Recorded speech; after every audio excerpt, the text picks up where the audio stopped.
tidak mampu bertindak dan hanya mampu melihat apa yang terjadi. Demikian luahan hati seorang bapa apabila anak perempuannya dilarikan oleh sekumpulan lelaki. Seorang ejen jualan kosmetik Ros Nazira Muhammad Naim, 36 tahun, telah dilarikan oleh sekumpulan lelaki di rumah kediamannya di Kampung Semak Jal, Wakaf Baru.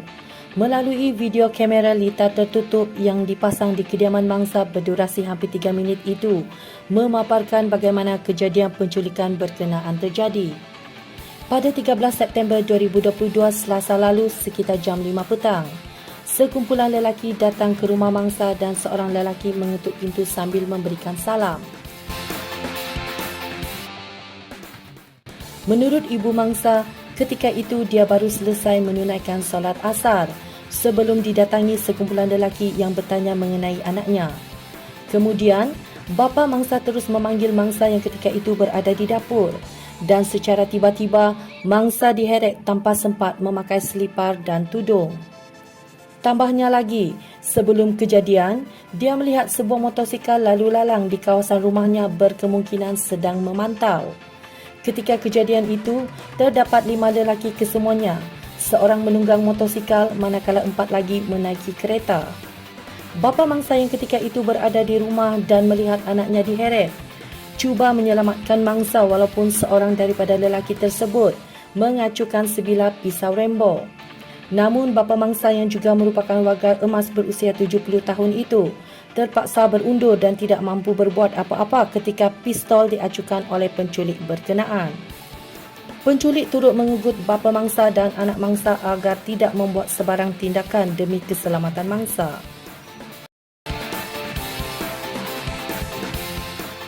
Menurut maklumat yang diperolehi, beberapa penduduk setempat melihat seorang wanita dibawa oleh sekumpulan lelaki menaiki bot menuju ke negara jiran.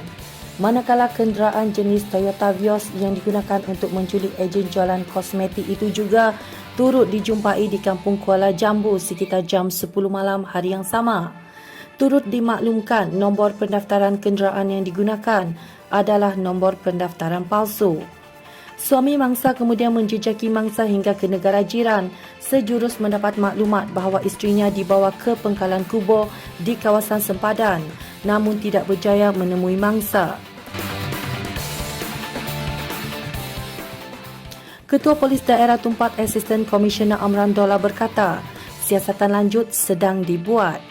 Manakala menurut pemangku Ketua Polis Kelantan Datuk Muhammad Zaki Harun, siasatan awal yang dijalankan mendapati suami kepada mangsa yang juga merupakan seorang nelayan terbabit dalam aktiviti sindiket dadah serta mempunyai 2 rekod jenayah lampau. Katanya lagi, mereka telah mengadakan perbincangan dan telah melancarkan satu operasi bagi menyelamatkan mangsa berkenaan.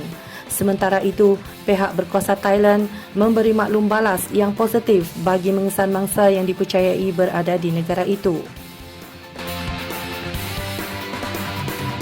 Memetik perbualan bapa mangsa, dia tahu bahawa menantunya itu ada menjual rokok seluduk namun tidak pernah mengetahui bahawa menantunya terlibat dalam sindiket dadah dan berasa berat untuk mempercayai dakwaan itu.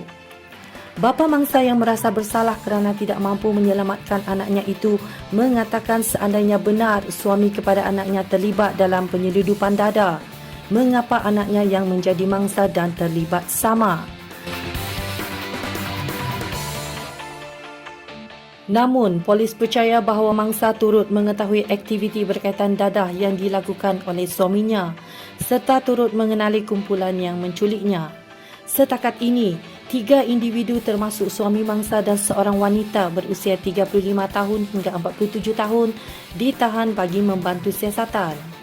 Kesemua suspek ditahan pada 14 September 2022 Rabu lalu selama 4 hari berakhir pada 17 September 2022 semalam. Namun perintah reman telah disambung lagi 3 hari berkuat kuasa hari ini sehingga 20 September 2022.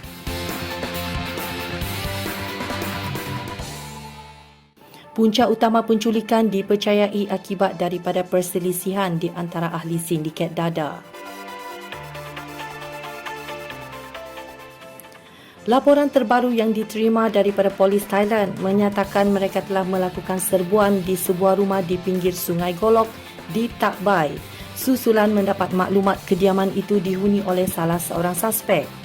Bagaimanapun, hasil serbuan yang dilakukan mendapati kediaman terbabit kosong.